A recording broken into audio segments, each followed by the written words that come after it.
Kemudian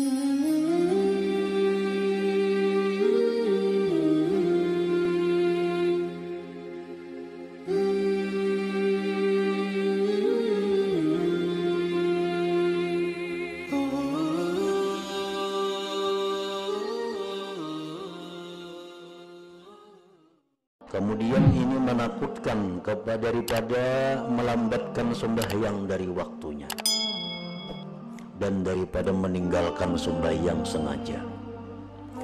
Qala Allah Ta'ala, firman Allah, ya ayyuhalladzina amanu la tulhikum amwalukum wala auladukum an zikrillah wa may yaf'al dzalik fa ulaika humul khasirun.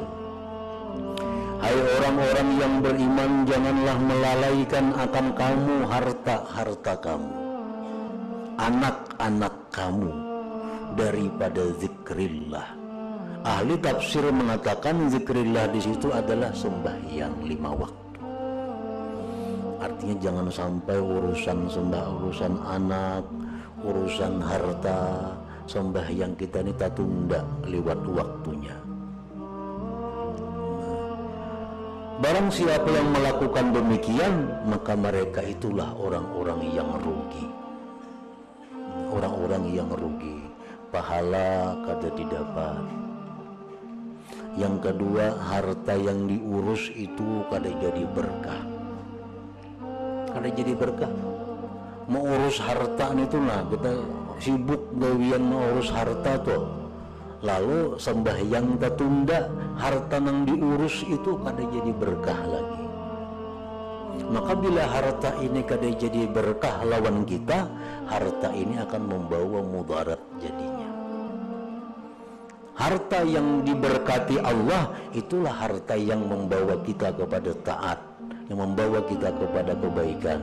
Nah, harta yang dicabut berkahnya itu akan membawa kita kepada maksiat, kepada perbuatan yang dilarang. Wa qala ta'ala, dan firman Allah Ta'ala, fawailun lil musallin, maka celakalah bagi orang-orang yang sembahyang. Orang yang sembahyang dikatakan Allah celaka. Alladzina hum an salatihim sahun, yang mana mereka itu daripada sembahyangnya lalai. Salah satu di antara tafsir mengatakan adalah mengeluarkan sembahyang dari waktunya. Walaupun sembahyang, tetap dikatakan Allah celaka. Rasulullah SAW bersabda, salasatun la yaqbalullah minhum salatahum, 3 perkara yang Allah tidak menerima sembahyangnya.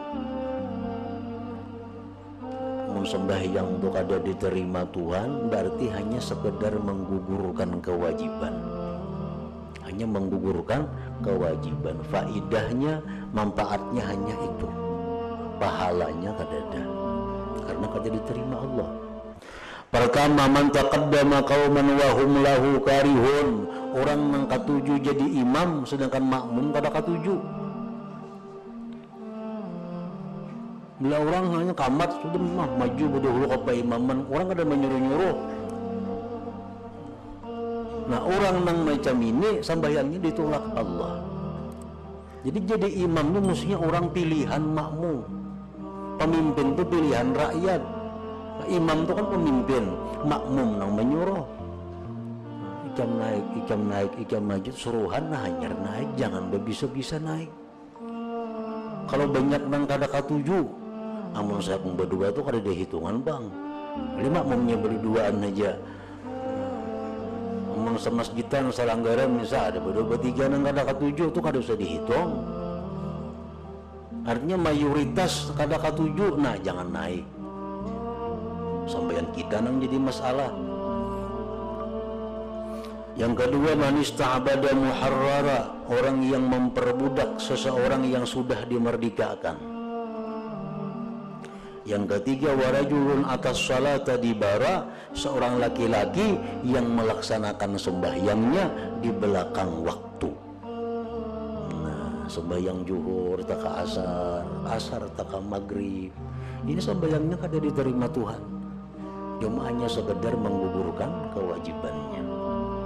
Makanya tadi Allah mengatakan fawailun, celaka.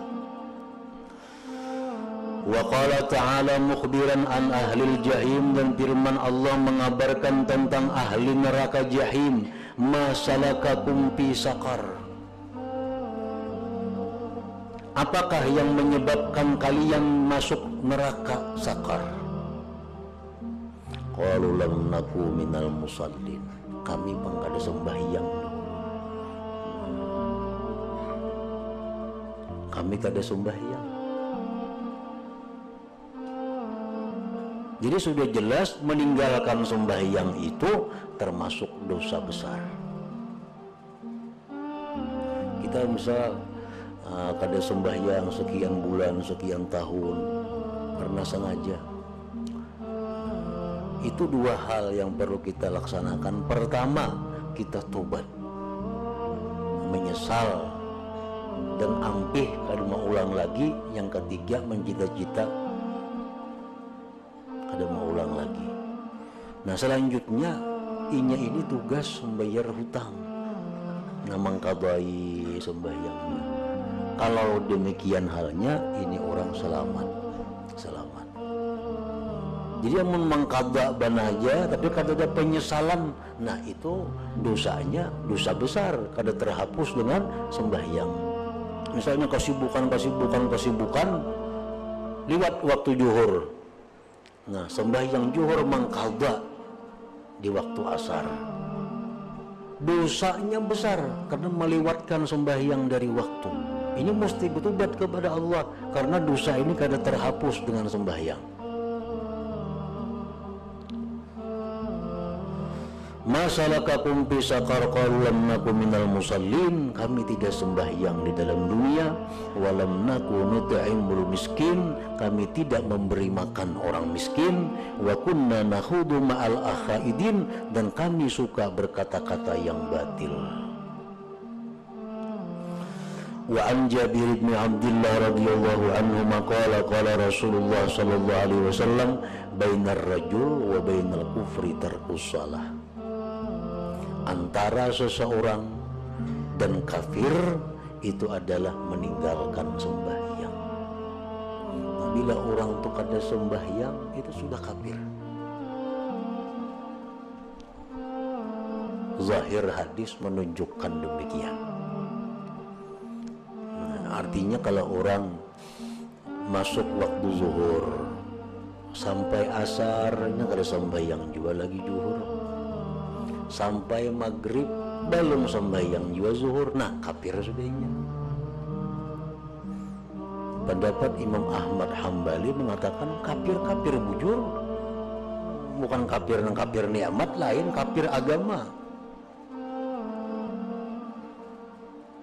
Nah, Imam kita Syafi'i mengatakan bahwa dia itu dianggap kafir kalau dia menganggap remeh.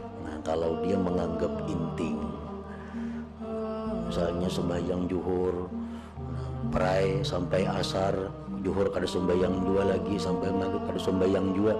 Nah kalau itu dianggapnya remeh, dianggapnya inting, dianggapnya kada apa-apa, nah itu nang maulah kafir. Itu mazhab kita Syafi'i, ada bertakwil sedikit. Kalau mazhab Hambali kada pakai takwil tadi, langsung dia menjadi orang yang kafir. Nah, meninggalkan sembahyang, mengeluarkan sembahyang dari waktunya dengan sengaja, maka itu merupakan golongan dosa-dosa yang besar. Rawahu Ahmad wa Muslim.